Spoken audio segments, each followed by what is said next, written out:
pour essayer également d'enregistrer le chiour. Voilà, super. J'enregistre, c'est normal qu'il y ait écrit enregistrement, j'essaye d'enregistrer pour avoir la meilleure qualité pour la partager après le cours.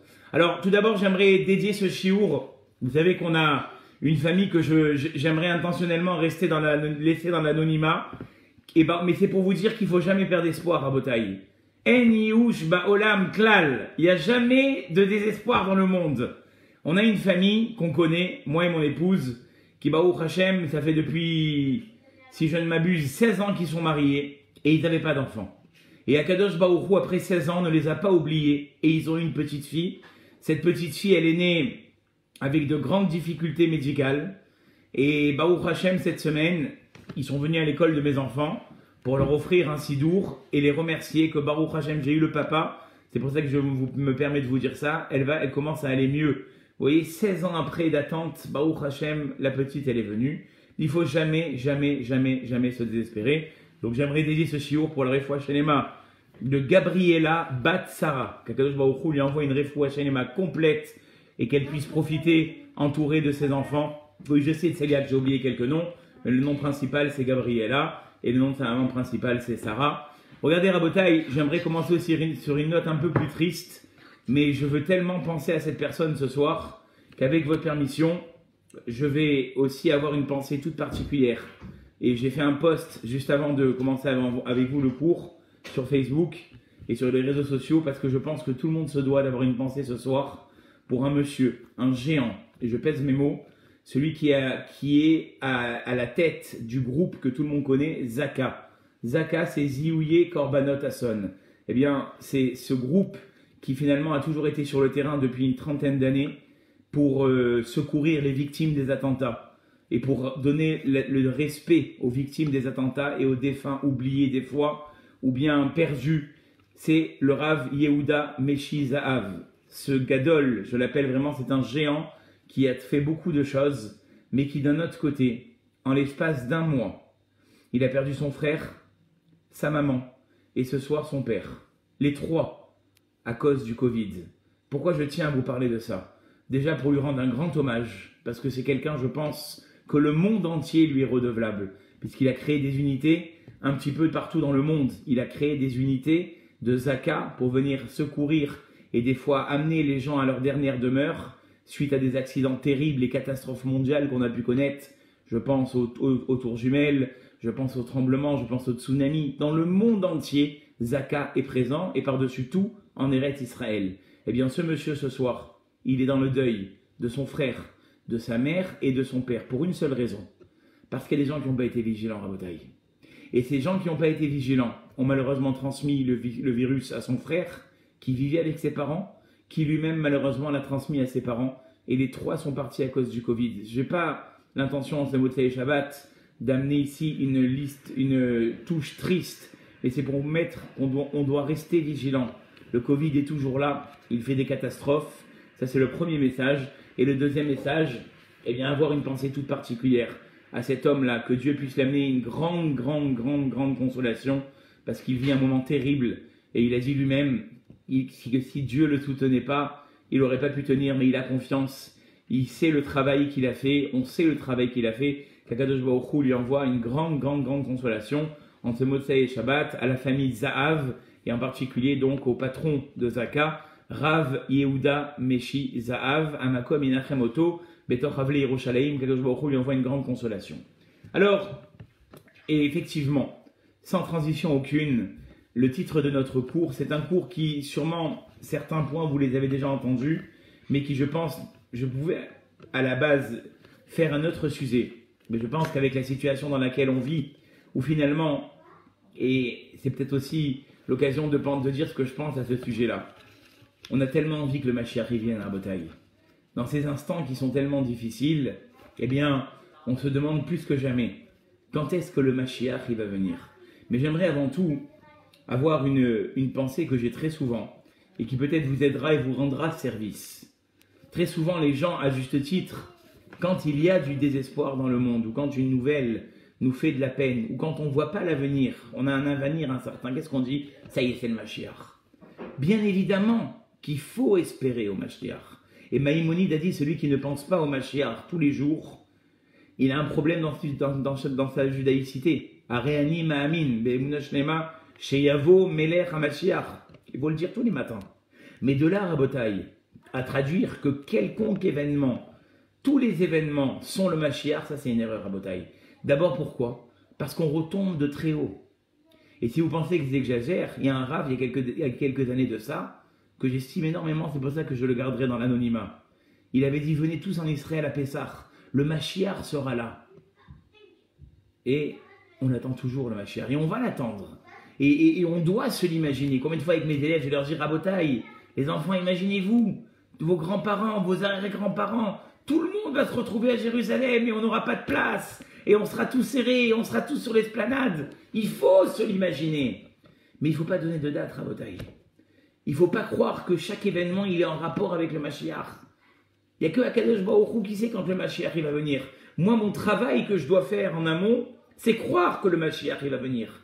Mais me donner des dates, me donner des explications, rentrer dans des dédales qui finalement risquent à la fin de me refroidir, plus que ce qu'elles vont finalement me renforcer, ça c'est sûr que ça vaut pas le coup. Alors, la question qui se pose, c'est à notre niveau, qu'est-ce qu'on peut faire pour que le Mashiach y vienne? Et ce qui est exceptionnel dans les parachutes que nous sommes en train de vivre finalement maintenant, c'est que justement, le peuple juif en Égypte a vécu cette situation. Ça fait 210 ans qu'ils sont asservis, plus de 400 ans qu'ils connaissent que l'Égypte. On peut leur dire à eux, le Mashiach il va venir, vous allez être libérés, Vehem lo ya'aminu li. Moshe Rabbeinu lui-même a dit, mais le peuple juif ne m'a jamais me croire. On a pris leurs enfants, on les a emmurés. On a pris leurs enfants, on les a noyés dans l'eau. Hachem, tu crois qu'ils vont me croire? Et Moshe a été puni sur ça, Rabotai. C'est pour ça que je vous dis, ne croyez pas de mon discours que on ne doit pas croire au Mashiach. Chas v'shalom, on doit croire au Mashiach. Areani ma'amin be'emuna shlema, sheyavo melech hamashiach. Je sais que le Mashiach, il va venir. Mais de croire à des dates, à des événements, à donner des explications sans en être finalement au niveau ou sans en être persuadé, ça peut nous désespérer. Mais Moshe Rabbeinu, ce qu'Hachem lui a reproché, c'est de croire que le peuple juif n'allait pas croire. Arrêt, comme on dit dans la chanson, Anachnu ma'aminim, bene ma'aminim. Nous sommes croyants, fils de croyants. Il est évident qu'on croit au Mashiach, Rabotai. La seule différence, c'est que on ne doit pas, comme on a dit, donner d'explications. Alors, qu'est-ce que nous, on peut faire? Quelle part on pourrait prendre pour que finalement, de notre côté, le Mashiach puisse venir? Alors, moi, ce que je voulais étudier avec vous, c'est ce qu'on avait étudié, c'est là où je dis peut-être que vous avez déjà étudié ces versets avec moi, c'est le début de la paracha. Dans le début de cette paracha, Akadosh Baruch Hu, plutôt au milieu, juste avant Makat Bechorot, Akadosh Baruch Hu dit à Moshe Rabbeinu, il va falloir que tu parles au clan Israël et qu'ils prennent dès le 10 du mois un agneau parfait, âgé d'1 an. Et Rashi sur place s'est posé la question, pourquoi un agneau âgé d'1 an? Ou plus précisément, pourquoi le prendre depuis le 10? C'est ça la question de Rashi, c'est pas pourquoi âgé d'1 an. Pourquoi le prendre depuis le 10? Vous vous rendez compte? Déjà, nous, des fois, quand il y a un TikTok, pas un TikTok, un tic-tac, c'est autre chose, TikTok, un tic-tac sur le mur de la montre, on prend la montre, on la met dans le bahut, on l'enferme, on part dans le tic-tac, tic-tac. Et les Juifs, là, ils ont attaché à leur lit un agneau qui va brûler pendant 4 jours. Bé, bé, bé. Et il fallait qu'il soit au pied du lit pendant 4 jours. Alors Rashi demande, pourquoi avoir demandé ce précepte qui n'avait pas été demandé dans les autres Korban Pessah? Pourquoi avoir demandé ce précepte? Et Rashi va nous amener un verset qui dit qu'Akadosh Baruch Hu dit à propos du peuple juif, Ve'ene iter et dodim. Voici que le moment des amours était arrivé. Igia shvua shenishbati le Avraham. Akadosh Baruch Hu dit, je dois accomplir finalement ce que j'ai promis à Avraham. Ve'acharechem yetz'u bechush gadol. Ils sortiront avec de grandes richesses. Il va falloir que je m'y mette. Mais il dit Hachem, j'ai un problème. Quel est ce problème? Ve'ata erom ve'eraya. Tu es dénudé et sans habit. Qu'est-ce que ça veut dire ça? Akadosh Baruch Hu dit Velo hayu beyadam mitzvot. Ils n'ont pas assez de mitzvot. Vous l'avez entendu ça souvent déjà, que si le peuple juif se mettait à garder 2 Shabbatot, le Mashiach il viendrait. Vous dites, mais ça a l'air tellement simple. Bon sang de bonsoir, pourquoi on s'y met pas? Mais vous croyez que c'est simple, très chers amis?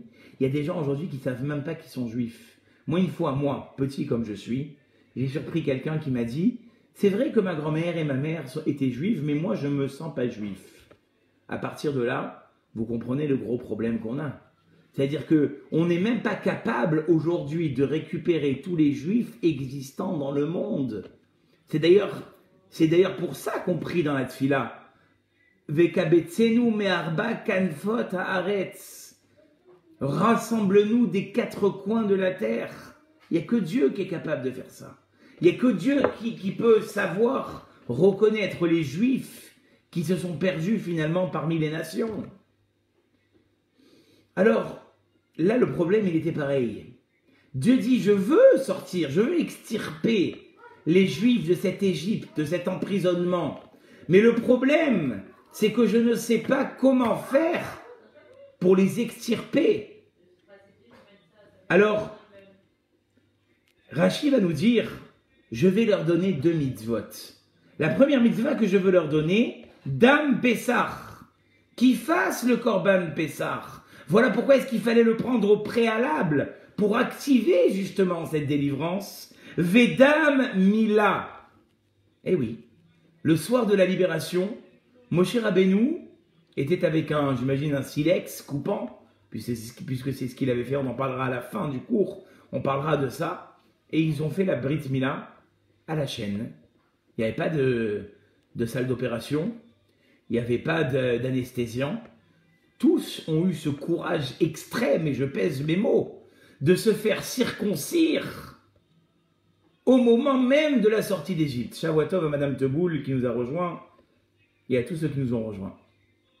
Alors, la deuxième chose, dira Rashi, Vedam, donc c'est Dam Pessah Sheneemar, comme dira Rashi, donc Dam, le sang du Korban Pessah, et le sang de la Mila qui, entre parenthèses, vont être badigeonnés sur les linteaux de leurs portes.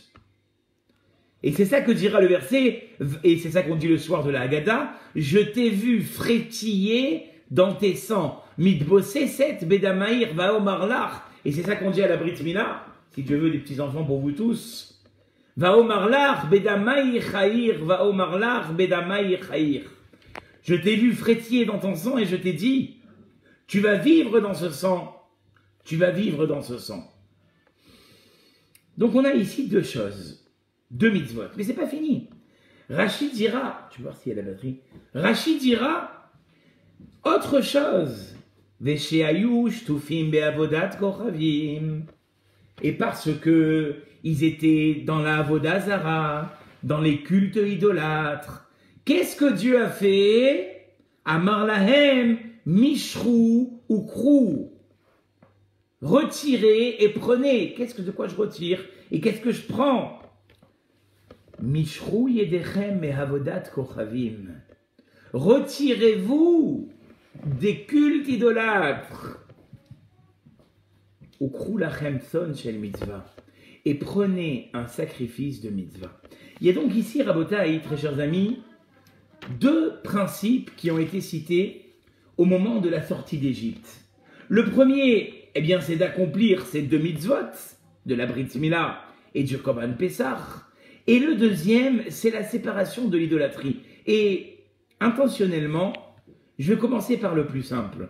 Vous allez me dire, mais en 2021, on n'a plus aucun kiff de se prosterner devant une petite statuette. On ne s'est jamais fait une ambiance dans le jardin. Allez, tous en ligne, on se prosterne. Quel kiff! C'est vrai, vous avez raison.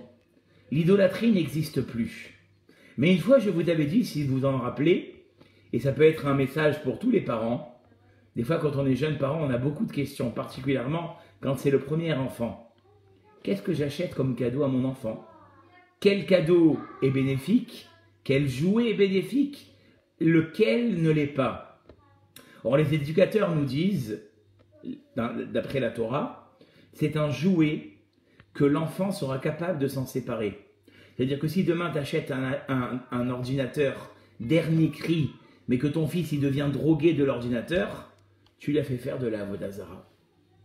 Qu'est-ce que la avoda zara? On dit les éducateurs. Eh bien, ce sont les choses qui finalement ne me permettront jamais de m'en séparer. Si tu te sépares pas de ça, c'est que c'est de la avoda zara. Donc à ce moment-là, Rabotaï, on a un boulot énorme à faire. Regardez, quand des fois il y a des matchs très importants, je ne parle pas en ce moment, parce qu'en ce moment l'OM, il n'est pas dans une bonne passe. Mais je vous garantis que si ce soir c'était la demi-finale de la Coupe du Monde, le Zoom, je l'aurais fait entre moi et moi. Mais pourquoi? Parce que justement, peut-être que même moi j'aurais dit on fait le cours demain soir, non mais ça veut dire, vous voyez, c'est-à-dire qu'on est happé par ça. On ne peut pas s'en passer, vous comprenez? Il y a un certain attachement qui va faire qu'on ne peut plus s'en passer. Dites à un jeune, vous savez, il y a pas... Ah, ils sont nuls, elle dit Corinne. Bon, ok, je ne répète pas Jean-Pierre. Hein. Et regardez aujourd'hui, il n'y a pas longtemps, ils ont sorti, je ne sais pas, il n'y a que Melchior que je vois en vidéo, donc il n'y a que lui qui va pouvoir m'épauler ce soir, avec Martine. Ils ont sorti, il n'y a pas longtemps, une PlayStation, une nouvelle PlayStation, c'est ça? Une nouvelle, la 5, voilà, PlayStation 5, c'est ça? Les gens, ils sont partis camper devant le magasin. Ils ont mis des tentes pour être les premiers. Ils ont même fait des Hanoukia avec la PlayStation 5. Ils ont dit c'est les bougeoirs. Ils l'ont mis comme ça, on aurait dit qu'il y avait des bougeoirs. Vous comprenez? Et après, le petit, il essaie de sortir un gosse de ça. Mais il est capable de taper une crise. Il peut devenir... Il y a des parents qui m'ont dit, mes enfants, ça les rend nerveux. Ça les rend nerveux de jouer. Ça, c'est un degré d'avoda zara. C'est l'avoda zara de 2021. Dites à un enfant, aujourd'hui, je t'enlève ton smartphone. Mais il ne te parle plus pendant une semaine. Tu le rends fou si tu lui enlèves son smartphone. C'est l'avoda zara de 2021. Vous êtes en train de voir une série. Aujourd'hui, on parle d'Arsène Lupin. Lupin. Même moi, j'ai entendu parler de Lupin. Il faut regarder Lupin. Hein, Melchior, c'est bien. Melchior, il me dit c'est bien. Oui, mais imagine, tu dis maintenant, allez, laisse tomber Lupin. Viens, on va faire Gemara. Non, il y a le dernier qui sort ce soir. Lupin. Même moi, j'ai entendu parler. À la radio, il parle de Lupin. Dehors, sur les panneaux d'affichage, il y a Lupin. Où tu veux, il y a Lupin. Ça, c'est de la avoda zara. C'est-à-dire que si on est devenu dépendant. Aujourd'hui, il y a des couples, ils sont dans la même maison, et puis ils parlent par SMS dans la même maison. Ils n'ont même plus la force de monter à l'étage, parler et discuter ensemble. Vous comprenez? Et ça, petit à petit, on est rentré là-dedans. Et là, je vais vous dire quelque chose, si moi-même, je n'étais pas capable de le faire, je ne vous en aurais même pas parlé. Il faut s'habituer à se détacher de tout ça. Il faut être capable, moi je le fais, donc je peux vous dire que vous pouvez le faire. Vous prenez votre portable, vous le cachez quelque part, et vous l'oubliez. Le matin, je fais ça. Le matin, est-ce que tout le monde m'entend? J'ai eu un appel, un double appel. C'est bon? Ça a coupé? Non, ça n'a pas coupé. Bon. J'ai eu ça. Il y a eu ça où des fois, finalement, j'ai eu des moments dans la journée, je me reprends, parce que j'ai un message en même temps. Il y a des moments dans la journée, je prends mon portable, je l'oublie. Je dois étudier le matin, 2 tafs de Gemara, je prends mon truc, j'enseigne à l'école. Bon, je laisse quand même une petite sonnerie s'il y a une urgence. Je lui prends mon portable, où tu étais? Qu'est-ce qu'il y a? Où j'étais? Pourquoi je suis marié avec mon portable? Moi, je suis marié qu'avec ma femme. C'est tout. Il n'y a que à elle que j'ai donné la ketouva. Je n'ai pas donné la ketouva à mon portable. Et ça, je vous dis encore une fois, si je n'étais pas capable de le faire, je ne vous aurais pas dit, vous pouvez le faire. Après, et ça, c'est le Shabbat, Rabotaï. Le Shabbat, finalement, c'est ça qui est extraordinaire. Le Shabbat, à 4h40, tu éteins ton portable. Et jusqu'au samedi soir, tu n'entends plus parler de ton portable. Tu te mets autour de la table et tu kiffes avec tes enfants. Et mes enfants ils disent, papa, j'attends avec impatience le Shabbat. Mais c'est ça qu'il faut. On se retrouve à table. Toi, tu dis ton Dvar Torah. Et tu dis ce que tu sais sur la paracha, elle dit ce qu'elle sait, ta femme, elle dit ce qu'elle sait. Après, on déguste ensemble les salades. Et on oublie la télé. Et on oublie, ah mais je peux pas. Comme il me dit, il y a quelqu'un qui me dit, mais je peux pas. Éteindre mon portable Shabbat, je peux pas. Ne pas prendre la voiture, je peux pas. Alors tu es au fait à Vodazara. Tu peux plus te... Alors, et comme on a dit ce matin, mais arrêtez de parler d'Avodazara. Vous savez pas ce que c'est une parnassa? Oui, je sais ce que c'est une parnassa. Sauf qu'est-ce qu'on a dit ce matin, Melchior, il était avec nous. Je dis Melchior parce qu'il n'y a que lui que je vois. Les autres, je vois que des smileys, je vois que des avatars. Je parle pas aux avatars, moi je parle aux gens vrais. Martine n'était pas là, mais Melchior, qu'est-ce qu'on a dit ce matin? Ah, Jérémy, Razak. Jérémy qui est dans la lune ce soir. Baruch Haba, Jérémy, Madame Benarous. Non, mais c'était pas une réflexion. J'ai pas voulu faire de réflexion, j'ai juste voulu vous dire pourquoi je disais toujours Melchior. C'est pour vous expliquer, parce que je le vois. Maintenant, je vais dire Jérémy, je vais dire Madame Benarous. Voilà, je vais dire, j'ai déjà... Alors, qu'est-ce que j'étais en train de vous dire? Vous m'avez déstabilisé, là. Oui, alors, j'ai dit ce matin, les gens, qu'est-ce qu'ils disent? Les gens, ils disent, c'est Shabbat. Mais moi, je peux pas. Ne me dis pas que c'est dans le train, regardez ça. Regardez comment c'est magnifique. J'ai un ami à moi, il est en train de faire, je sais pas, Marseille-Paris, je sais pas ce qu'il fait. Il est dans un Marseille-Paris, voilà, Marseille-Paris, et il écoute le shiur, Chazak ou Baruch, Kol HaKavod. Kol HaKavod. Je vais pas parler trop fort alors, parce que tu vas te faire jeter de la rame sinon. Bon, en tout cas, il est en train de faire Marseille. Ah, t'écoutes avec les AirPods, Chazak ou Baruch. Et je voulais franchement féliciter mon ami Jérémy. Il va me tuer, mais c'est pas grave. C'est grâce à lui que depuis maintenant 2 ans, vous avez la possibilité de me retrouver sur YouTube. Il a passé des heures de téléchargement, des heures de mise en page. Il m'a appris comment on faisait. Maintenant, je me débrouille seul, mais vraiment, Kol HaKavod à lui. Qu'Akadosh Baruch Hu lui envoie une grande réussite dans tout ce qu'il fera. Et si vous avez un problème de dents, Jérémy Selam à Marseille. Je vous donnerai son adresse. Voilà, comme ça, c'est fait. Alors, vous comprenez? Donc, les gens, qu'est-ce qu'ils disent? La parnassa, c'est problématique. Je peux pas arrêter Shabbat. Qu'est-ce qu'on a dit ce matin, Melchior? Hein? On a dit qu'en fait, le clan Israël, il est Me'al HaMazal.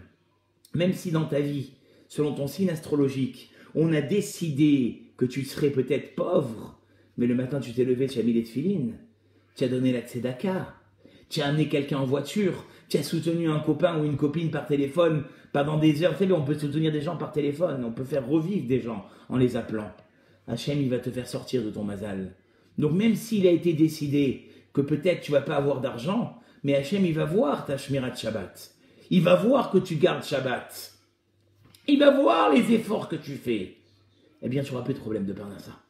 Tu n'auras plus de problème. Parce qu'Akadosh Baruch Hu, et elle est tellement importante, cette Mishnah. Je vous l'ai dit la semaine dernière, mais je vous le, comme dirait Patrick Buell, je vous l'ai dit quand même encore cette semaine. Je te le dis quand même. Dans la Mishnah, qu'est-ce que c'est écrit? Aser et tzoncha, on ne le dit pas Aser Rabotai. Fais de ta volonté la volonté d'Hachem. Mais qu'est-ce qu'il veut de moi, Hachem?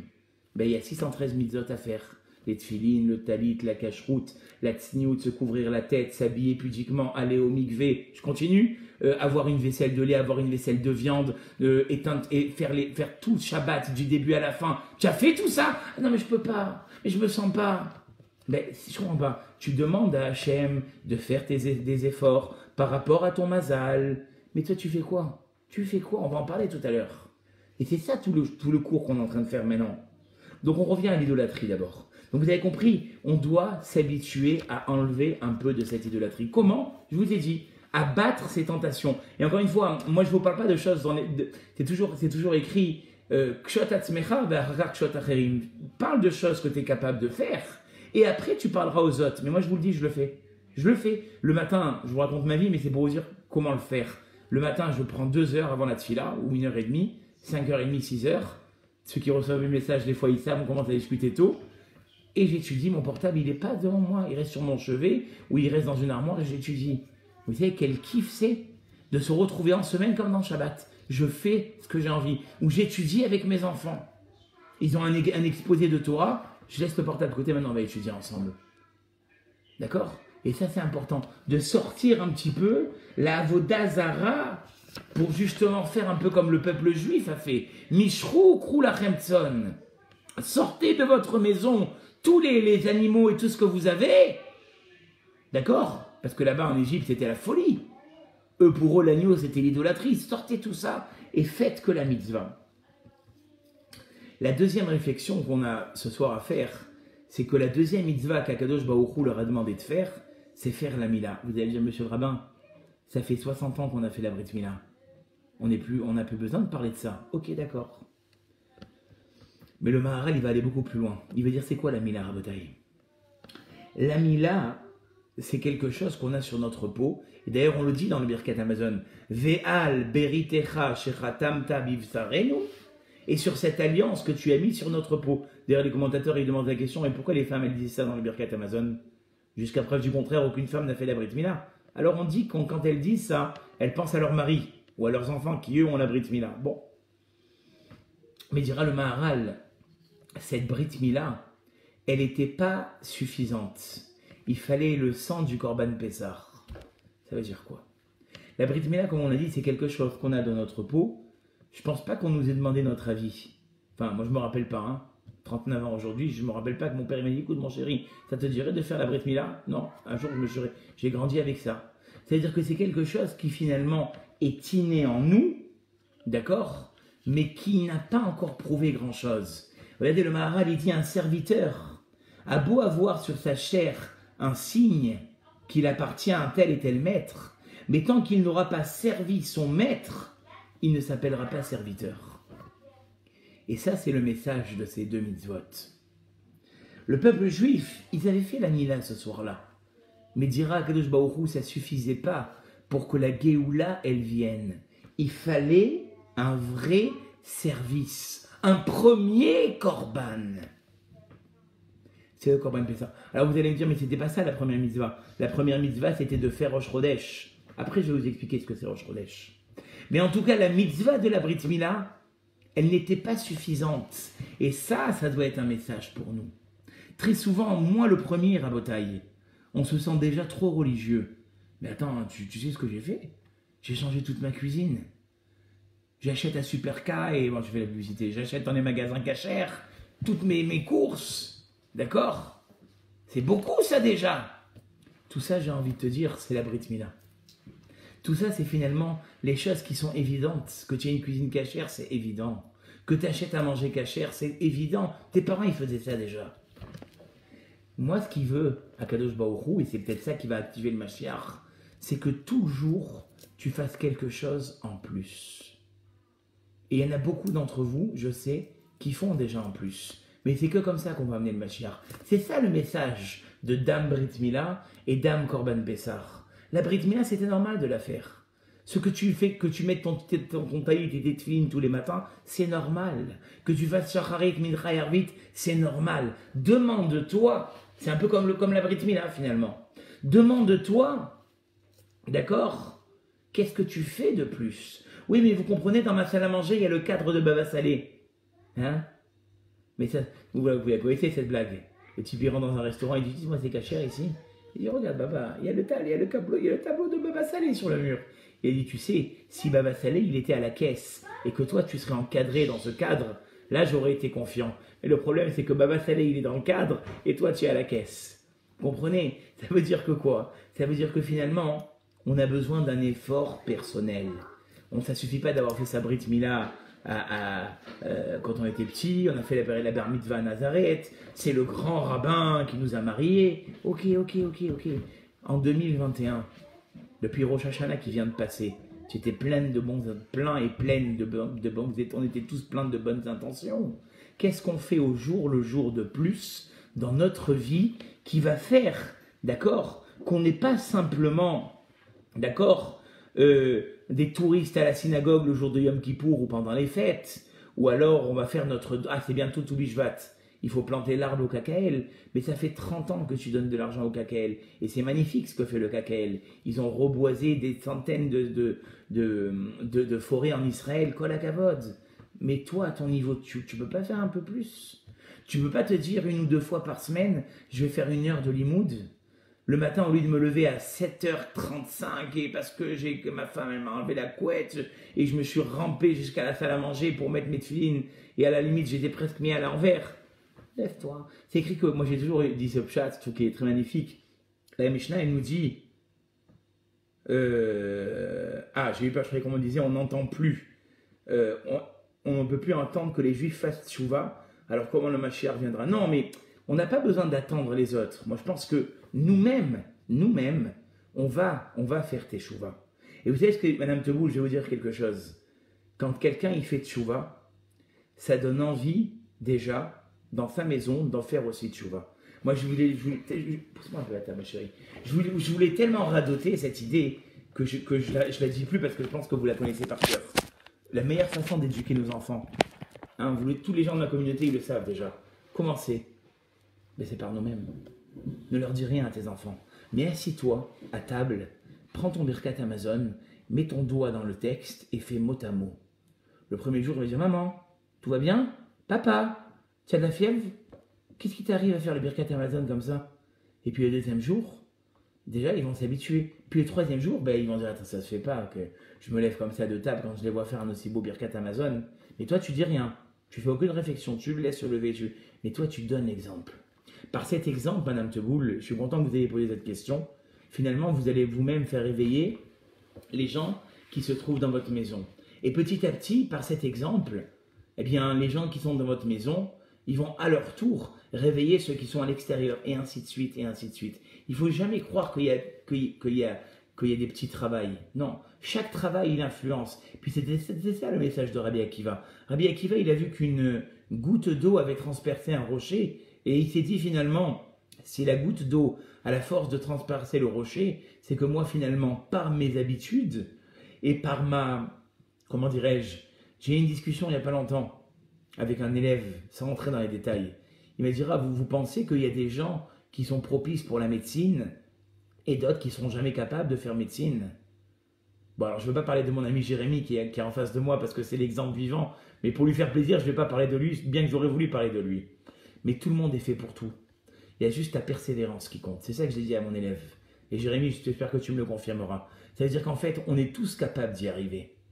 Je ne rentrerai pas dans les détails de mon ami parce que c'est tellement un bon exemple, mais pour respect par lui, je ne vais pas dire. Shavuatov au chat et Attardo, qui nous cache la vue. Mais je pense que ça doit être un Gilgoul, à mon avis. Mes enfants, ils vont avoir envie d'avoir le même. Ça doit être un Gilgoul, il écoute la Torah, c'est sûr. Moi, c'est comme sur mon lapin. J'ai un lapin à la maison, je lui suis la cerise dans ma maison, c'est que c'est un Gilgoul. On devait l'avoir parce que ça doit être une âme juive. Et hein, Jérémy, qu'est-ce que tu en penses de ça? Donc, vous entendez, on est tous propices à faire quelque chose. Tout dépend de notre volonté. On est tous capables de faire médecine. On est tous capables, on l'est capable. Seulement, est-ce qu'on a l'ambition? Voilà. Et je pense que c'est pareil dans le judaïsme. On est tous capables d'opérer des changements. On est tous capables de devenir des gens qu'on aimerait devenir. Seulement, est-ce qu'on a vraiment le courage? Est-ce qu'on a vraiment le courage de la transition? Est-ce qu'on a vraiment le courage de changer? Et je répète ce que je vous dis, Madame Teboul, c'est important que vous l'écoutiez, même vous. Moi, j'ai vu des familles, des fois, ils ont perdu en famille 50 kilos. C'est un bon exemple. Ça va faire plaisir à ma femme, cet exemple. Pourquoi ils ont perdu en famille 50 kilos?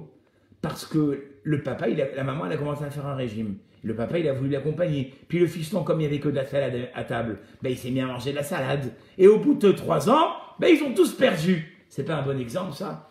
Le chat, il n'est pas tranquille ce soir. Hein. Je sais pas, j'ai dû lui dire quelque chose qui lui plaît pas. Bon, en tout cas, non, mais je rigole. C'est au contraire, ça nous anime le cours. Alors, finalement, qu'est-ce qu'on voit? Madame Teboul, je finis avec votre question. On peut tous influencer Rabotaï. Que ce soit au niveau de notre éducation, si on veut que nos enfants ils changent, il faut que nous-mêmes on change. On l'a répété tellement de fois, mais c'est pas grave. Il faut se le faire chazara. Si on veut que nos enfants ils changent, il faut que nous-mêmes on change. Et ça, c'est la meilleure des éducations. Je vous promets que ça. C'est comme des fois les professeurs, ils disent en classe, nos enfants ils sont pas tranquilles. Ouais, mais est-ce que toi tu as investi dans ton cours? Ou tous les 2 minutes tu regardes ton portable pour parler à ta femme, à ton banquier, à ton truc? Ouais, c'est vrai que je suis pas à fond dedans. Les enfants ils sentent quand tu n'es pas à fond dedans. Mais si tu donnes de la vie à ton cours, et que tu n'es pas simplement, comme des fois j'entends, ce qui m'exaspère, il paraît qu'il y a des professeurs, ils prennent des livres, ça aussi je me permets de le dire parce que moi je ne ferai jamais ça. Et ils lisent, bon alors je vous lis, et vous les écrivez, hein. Mais il n'y a aucune vie à ton cours. Ah ben tu t'étonnes que les 30 élèves, ils sont en train de te rendre fou. Fais vivre ton cours. Fais exister les élèves. Donne-leur à parler, donne-leur de l'importance. C'est pareil pour l'éducation, c'est pareil pour la Teshuvah Rabotaï. Et c'est pareil finalement pour notre Avodat Hashem. Alors, je vous ai dit tout à l'heure que j'allais vous parler de la deuxième mitzvah. Et qui en fait est la première. Je viens d'exposer avec ma fille cette semaine dans la paracha de Bo. C'était quoi la première mitzvah que le peuple juif a eue? La néoménie. Pas Noémie, Madame Attardo. La néoménie. faire, ça va plaire à M. Benarous, je sais que M. Benarous est un passionné de Rosh Chodesh, la première mitzvah que le peuple juif il a eue, c'était la mitzvah de Rosh Chodesh. Faire que chaque juif finalement, il fasse du mois de Nissan le premier mois de l'année. Elle est un peu bizarre cette mitzvah, et elle est tellement bizarre, très chers amis, que Rashi, le premier Rashi de la Torah, il dit, mais normalement, pourquoi la Torah a commencé par la création du monde? Elle aurait dû commencer, Rashi il dit, Lo haya tzarich leatril, ela me'achodesh hazeh lachem, shei mitzvah rishona. On aurait dû commencer par la première mitzvah, qui quoi? Qui est celle finalement que le peuple juif a reçue en premier. C'est vous dire l'importance. Tout d'abord, pourquoi cette mitzvah? Moi, j'aurais donné comme mitzvah, Melchior, qu'est-ce que vous en pensez? D'abord, la mitzvah des tefilin. Cet attachement, finalement, du juif à Kadosh Baruch Hu. Moi, des fois, j'ai des gens qui me demandent par quoi je dois commencer. Tu mets ta idée de tefilin, commence par ça. Ça, c'est ton premier signe. C'est ça qui va te rapporter. On se sent tellement bien après la tefila, Rabotai. Quand on met les tefilin le matin, c'est pas la même journée. Partir le matin sans mettre son taït et ses tefilin, c'est avoir une journée perdue d'avance. Alors que si tu t'es levé... Ah oui, c'est ça que je voulais vous dire tout à l'heure. Je ne sais pas pourquoi je me suis arrêté. C'est écrit que les chassidim rishonim, dans la Mishnayot de Brachot, ceux qui ont fait cette Mishnah, Ayu shoim sha'a achat lifnei atfila. Ils se préparaient à la tfila. Oui, tu vas me dire, ben oui, quoi, 5 minutes avant, toilette, je me lave les mains, je prends mon livre. Sha'a achat. 1 heure avant. Ouais, mais attendez, monsieur le rabbin, si la tfila elle est à 7 heures, vous voulez qu'on soit à 6 heures à la synagogue? Je n'ai pas dit ça. Mais regardez comment moi j'ai pris ça pour moi. Accepte sur toi de te lever au moins 1 heure avant la tfila. Faut que tu te douches. Sauf votre respect, il faut que tu ailles aux toilettes. Hein. On a vu la mitzvah avec Melchior. La mitzvah d'abord d'être propre. Il faut que tu te brosses les dents. Peut-être que tu n'as pas encore des habits repassés. Tout ça, ça prend du temps. Donc si les chassidim, rishonim, eux, ils étaient à la synagogue 1 heure avant pour se préparer, toi au moins 1 heure avant, lève-toi. Pas que tu te lèves 5 minutes avant et tu n'as pas le temps et tu dois avaler ton petit déjeuner et tu pars énervé et tu n'as même pas eu le temps de penser à aller aux bénédictions que tu disais. Lève-toi avant que ce soit l'heure. Il y a un monsieur, un coach, peut-être que Jérémy tu le connais, il a écrit tout un livre sur les effets de se lever tôt le matin. Il était un Anglais, il a écrit toute une théorie des gens qui se lèvent tôt. C'est ceux qui, d'ailleurs on le dit en français, la journée appartient à ceux qui se lèvent tôt. D'accord? Mais on n'a pas besoin de ça. On l'a étudié avec Melchior. Lève-toi le matin comme un lion. D'accord? C'est-à-dire pas... Et je vous promets que même mentalement, moralement, et il a raison ce gars, le coach qui a fait ce livre, Harrod il s'appelle, John Harrod, je ne me rappelle plus comment il s'appelle, j'ai lu son livre. C'était intéressant de voir que lui-même il a compris que en te levant plus tôt, d'accord, ben finalement tu avais une autre journée. C'est quoi se lever plus tôt? Melchior, c'est quoi se lever plus tôt? D'accord? Je vous donnerai le nom si ça vous intéresse de lire ce livre. Ça s'appelle Miracle Morning. Morning, je sais pas quoi, il y a un livre, je vous le donnerai après si vous voulez. Et je lis pas que de la Torah, je lis aussi, je m'intéresse à côté. C'est intéressant parce que toute sa théorie, pourquoi elle m'a intéressé sa théorie? Parce que je me suis dit, c'est quoi le miracle morning de nous en fait? Ben, c'est la tfila. C'est pas quelqu'un qui n'a pas la tfila, il se lève, il prend sa douche, bon ok, il allume BFM TV, il éteint BFM TV parce qu'on reparle encore des trucs du corona, il n'en peut plus, et puis il se casse, il prend son petit déjeuner et puis il s'en va. Non, toi tu te lèves, merci mon Dieu de m'avoir redonné la vie. Vous savez, moi j'étudie en ce moment, un jour si Dieu veut, et ma femme elle me l'a demandé aussi, je vais vous faire un samedi soir spécial Tefila. Samedi soir, spécial explication de la prière. Vous allez voir des choses, rien que sur les brachot. Voilà, Jérémy dit oui, monsieur Melchior dit oui, on va faire ce cours si je veux. Un samedi soir, spécial Tefila. Vous allez voir, moi mes enfants, qui sont même pas bar mitzvah, c'est pas de la prétention, c'est pour vous dire, c'est des enfants, il faut pouvoir les intéresser. Ils attendent le mercredi comme le Mashiach. Ils sont là avec leur cahier, ils écrivent tout mot à mot. Pourquoi? Parce que ça leur a donné une toute autre aperçu de ce que c'était la tfila. Il faut voir ce qu'on fait. Donc finalement, quand on s'est levé comme ça, mais on a une journée qui est exceptionnelle. Et Madame Cohen qui nous dit, oui aussi, promis, on va mettre ça en place. Vous savez quoi? Pourquoi pas? Peut-être la semaine prochaine. Allez, Bezrat Hashem. Dès que je peux rentrer ce chiour, je le rentre. Peut-être pas le samedi soir pour pas gâcher pour laisser le cours de paracha, mais on va faire un soir spécial tfila. Allez, on va faire un grand zoom sur la tfila si je veux. Donc on revient à cette idée parce que il nous reste un quart d'heure. Pourquoi le Rosh Chodesh? Alors il y a un verset que le Avnei Nezer ramène. Il dit que c'est écrit dans le verset Ki chok le Israël, mishpat l'Elohé Yaakov. Ça veut dire quoi ça? Parce que c'est une loi pour le peuple juif. Alors un jugement pour le Dieu de Yaakov. Qu'est-ce que ça veut dire ça? Eh bien, le Baal Shem Tov a dit la chose suivante. Comment tu pratiques ton judaïsme? Le judaïsme, et des fois on trouve que c'est tabou de dire ça, le judaïsme peut devenir monotone. Et vendredi soir, hier soir, j'ai eu l'exemple. Je vous raconte ma vie un petit peu. Vincent, ça me fait plaisir de te voir, Sadjik, Razak. Vendredi soir, j'ai eu cet exemple. Le Baal Shem Tov, il dit, et d'abord je vous explique ce qu'il dit Baal Shem Tov, après je vous donne un exemple. C'est quoi qui roque les Israël Mishpat Elohé Yaakov? C'est une loi pour Israël, c'est un jugement pour le Dieu de Yaakov. Eh bien, il a dit, le Baal Shem Tov, si un juif, il fait son judaïsme d'une façon monotone, mais plus monotone que ça, tu meurs. Chaque matin, il fait son phylactère. Chaque matin, il prie sa tila comme ça. Il est devenu une machine, une bête de somme. Eh bien, on va l'accuser sur ça. Il devra rendre des comptes sur ça. D'accord? Et le Navi, le prophète, il a hurlé sur ça.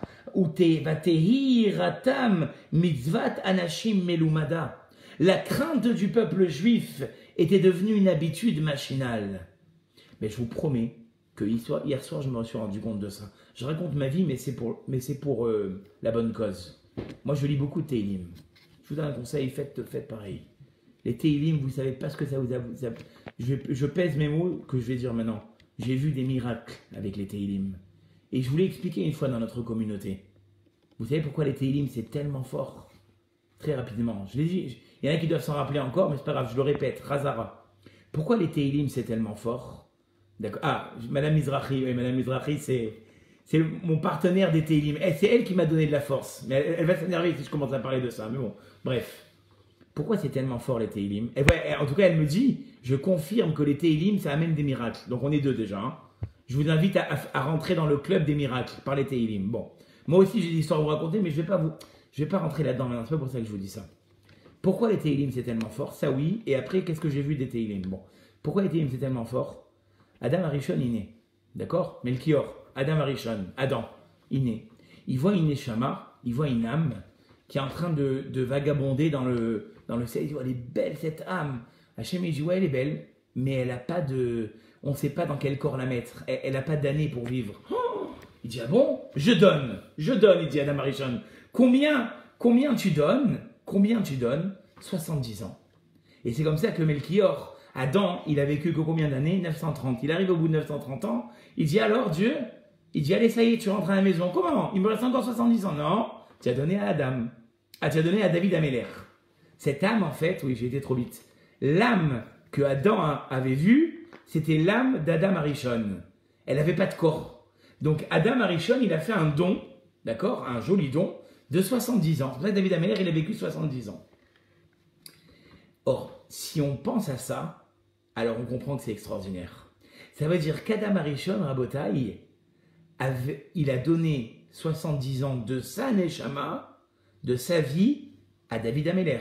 Vous me suivez jusqu'à là? Donc David Améler, il descend dans ce monde avec la neshama de qui?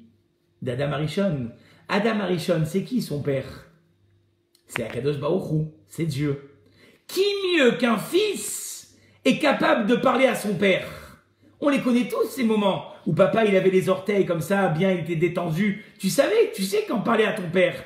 Tu connais les moments où ton père il est détendu et que tu peux lui, le vendredi soir, quand il a mangé un bon couscous, là tu peux lui envoyer des choses, tu sais quand il faut lui parler. Eh bien, Adam Arishon, Rabotai, il était le fils de Dieu.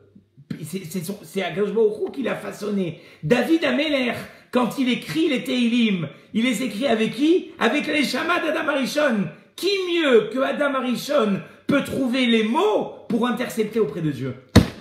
Donc j'ai pas besoin de vous dire plus. Les Teilim, c'est énorme. La force des Teilim, de frappe des Teilim, elle est énorme. Eh bien, ça c'est ce que je voulais vous dire. Maintenant, je vais vous dire encore plus que ça. Je vous ai dit ici que sur quoi est-ce qu'on risque d'être jugé plus tard? Sur le fait qu'on a fait les mitzvot trop machinalement. Hier, j'avais un gros retard de Teilim, vous allez me prendre pour un fou. J'ai fait 3 heures de Teilim, mais c'est pas pour ça que je vous dis ça. À peu près 2h50 de Teilim. Vendredi soir, on peut faire les Teilim. Et je devenais malade. Au bout d'une heure 50, je devenais fou. J'ai Julie comme ça. J'en pouvais plus. Qu'est-ce que je me suis amusé à faire? Regardez pourquoi je vous raconte tout ça.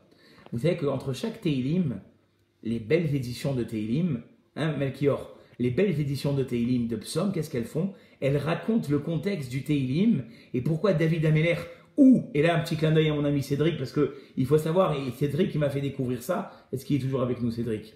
Cédric, il m'a fait, oui il est là Cédric, il m'a fait découvrir ça, que c'est pas Adam Arishon qui a écrit tous les Teilim, c'est pas David Ameller. David Ameller n'a écrit qu'une partie des Teilim, que des psaumes. Et certains Teilim ont été écrits par d'autres, par Asaph, il y a plein de Teilim qui ont été écrits par d'autres personnes. Bon. Mais qu'est-ce que j'ai fait?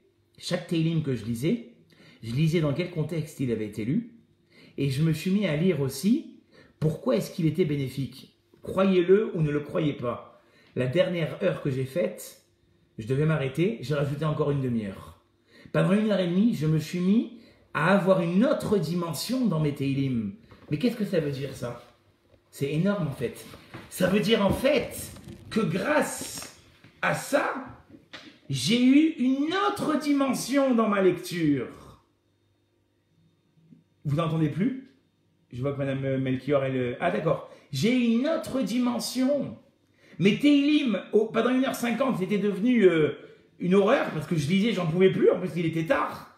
Et puis quand j'ai commencé à voir finalement qu'est-ce que voulait dire chaque Teilim, j'ai fait encore 1h30. Voilà comment je suis arrivé à 2h50 hier de Teilim. Mais qu'est-ce que ça veut dire? Je ne vous raconte pas ma vie. C'est-à-dire que ce qu'il dit ici, le Navi, il dit que finalement les Juifs, les hommes en général, on pratique notre judaïsme avec une monotonie trop grande, qui fait que finalement, on se lasse.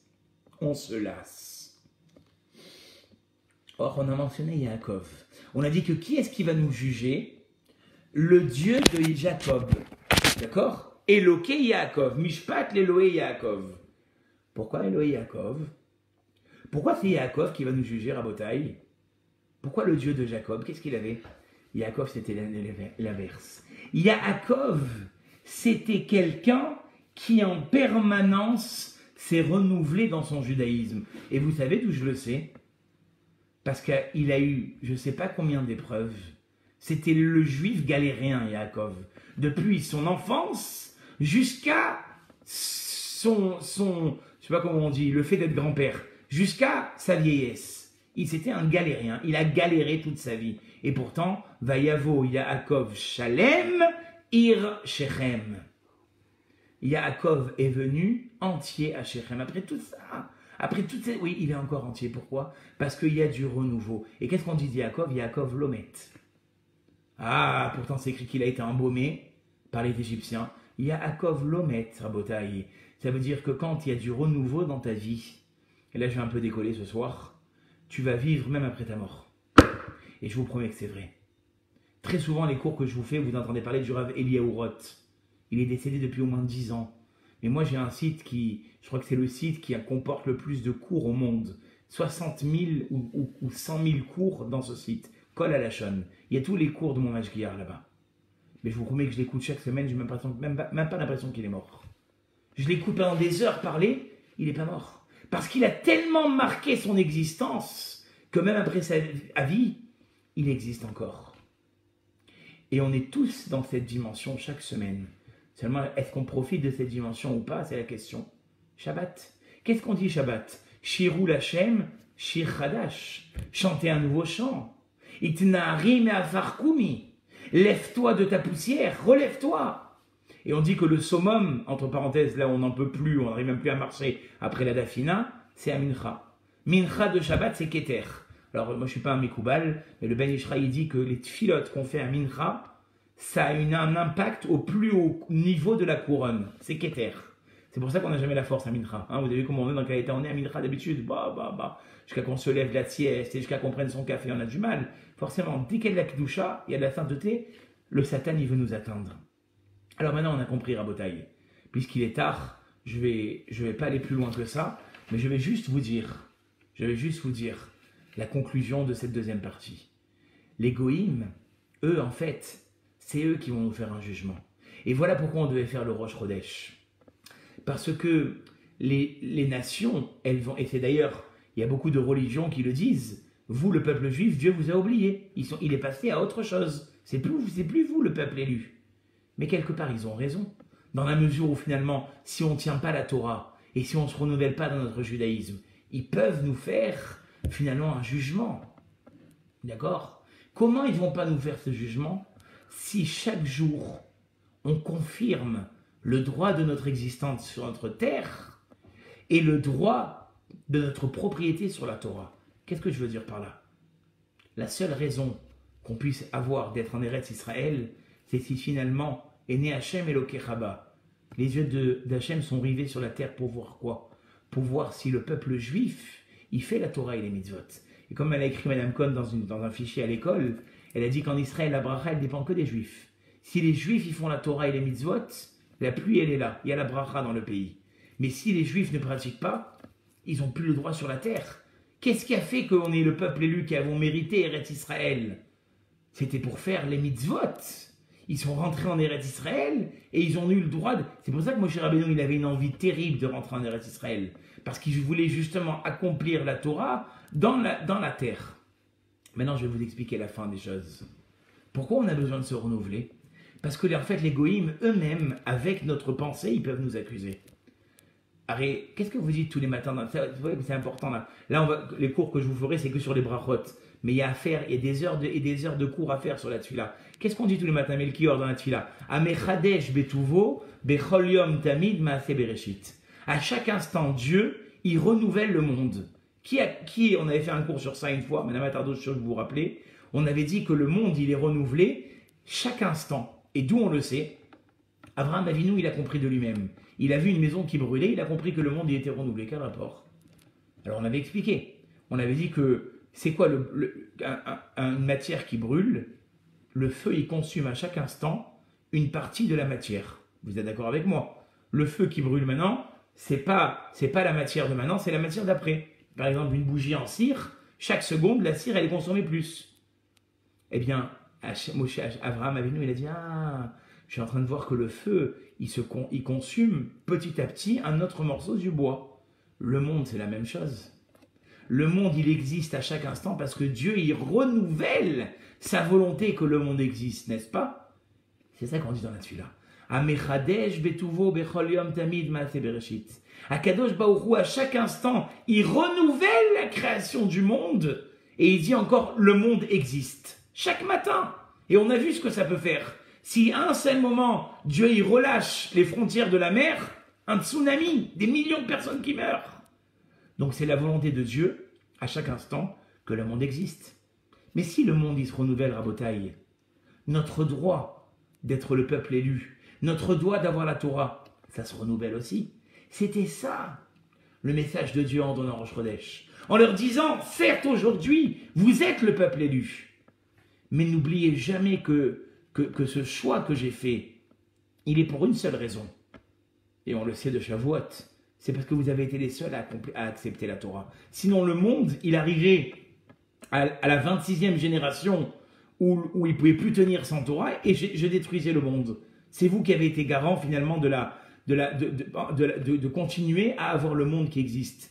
Donc si on a dit ça, Rabotaï, on a compris le message d'Hachem à travers la mitzvah de Rosh Chodesh. C'est de dire à chaque juif finalement, si vous voulez que le monde existe encore, renouvelez-vous dans le judaïsme.